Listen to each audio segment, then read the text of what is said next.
Araw-araw sa buhay, libu-libong kapalpakan at pagkakamali ang nangyayari sa kahit anumang oras. Magsisisi at manghihinayang ka na lang talaga kung gaano kalaki at kamahal ang perang nasayang sa nangyari. Sa Lego Masters Australia, nakakapanghinayang talaga ang nangyari nang hindi sadyang masira ng host ang motor na gawa sa 75,000 na Lego bricks.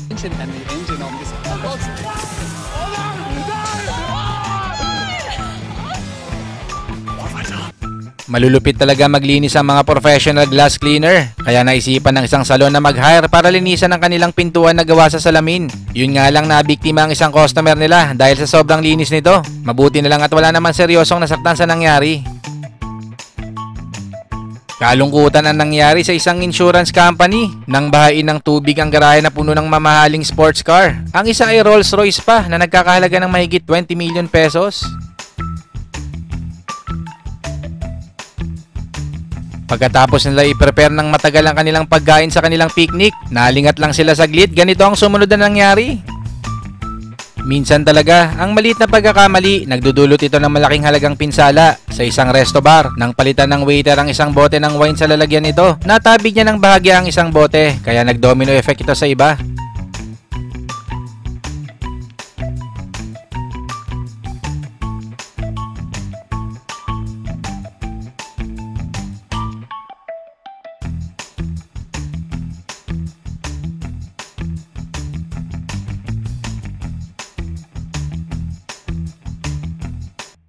Igagarahin na sana ng kapitan ang mamahaling yate na to na may habang 77 feet. Kaso biglang nagmalfunction ang software na ginagamit nila dito para huminto.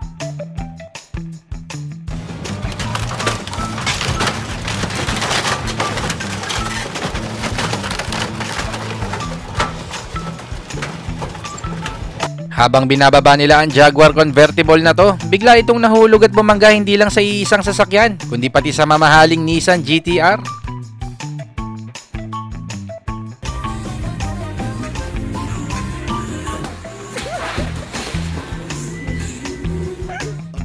Sa dami ng ginagawang sasakyan araw-araw, karamihan dito ay tinatransport sa karagatan. Isang pangyayari noon na naganap, bigla na lang nasunog lahat ng mga sasakyan na to at hindi natukoy ang dahilan kung bakit ito nangyari.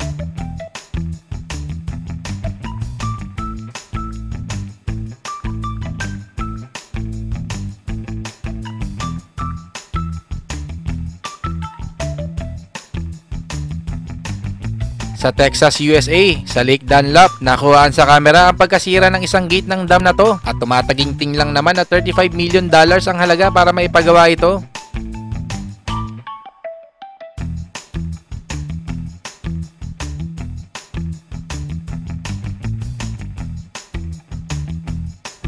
Totoong nasa huli ang pagsisisi habang kinakamada niya ang mga case ng soft drinks. Nagawa niyang isalba ang isang magkakapatong na case, kaso ilan dito ang naging kapalit? Sa daungan ng barko sa Mexico, isang napakalaking cruise ship ang bumangga sa isa pang barko na nagdulot ng milyong-milyong halaga na pinsala. Maswerteng wala naman nasaktan na tao sa nangyari.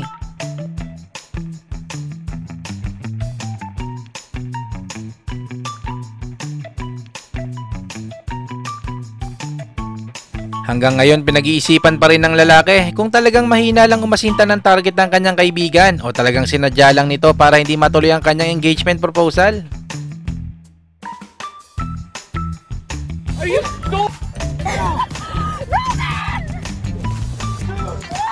Napinsala ng malakas sa pagulan ng isang parteng lugar sa Germany. Ang Porsche dealership na to nalugi ng malaking halaga nang malubog sa baha ang 7 sports car na in-order sa kanila. Challenging talaga sa ibang mga barko ang paglipat ng mga sasakyan, lalo na pag ganito kakipot ang dadaanan. Napakamot na lang siguro sa ulo ang may-ari ng motor na to.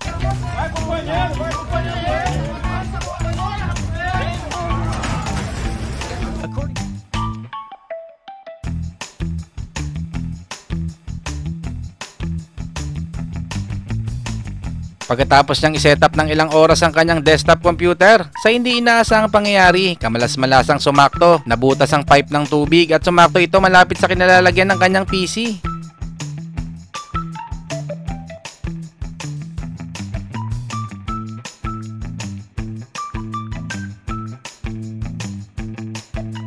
Dinisenyo ang mga sports car para sa patag at makinis na daanan. Ang may-ari ng Lamborghini Huracan na to, dinaan sa baha ang kanyang mamahaling sasakyan at nahulog pa ang rear bumper nito.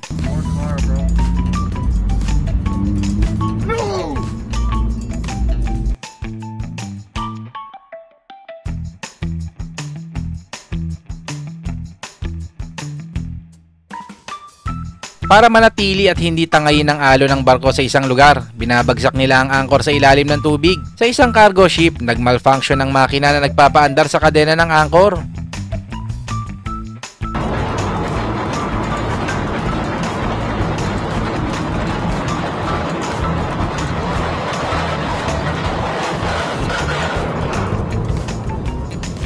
Sa mga ganitong pangyayari, hindi maitatanggi na may pagkakamali ang lalaking nag-deliver ng mamahaling ref. Mabuti na lang at mabait ang kanyang boss at nabigyan pa rin siya ng pangalawang pagkakataon sa kanyang trabaho.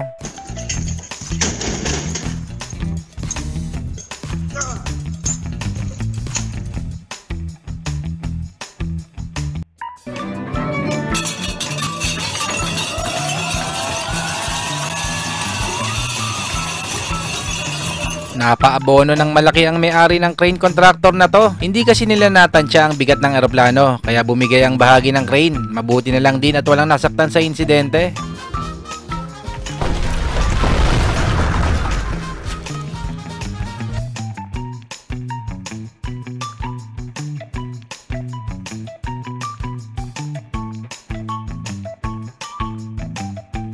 Dahil sa malakas na pag-ulan, nagdulot ng pagbaha sa lugar at unting-unting kinakain ng tubig baha ang lupa kung saan nakatayo ang bahay na to.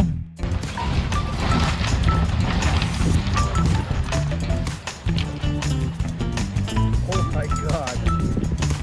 Obvious naman na dapat dalawa ang nagbubuhat sa ganitong sukat ng TV, kaso nga lang yung isa ay nagbibideo. Ang pakikipag-away sa totoong buhay ay may hindi magandang kahihinatnan kahit sa mga paglalaro ng mga video games.